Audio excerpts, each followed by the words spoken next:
challenge for patient and patient family.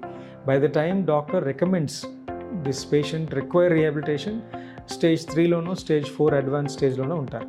That is the first challenge. Second వచ్చేసి while during undergoing rehabilitation రెగ్యులర్గా ఈ practice చేయటం, ఎక్కువ time spend చేయటం, దీని మీద రెగ్యులర్గా ఫిజికల్ థెరపిస్ట్ని, అదర్ స్పెషలిస్ట్ని like speech and swallow, respiratory థెరపిస్ట్ని రెగ్యులర్గా కలవటం, వాళ్ళ సలహాలు తీసుకోవటం, అవి ఇంటి దగ్గర పాటించడం అనేది సెకండ్.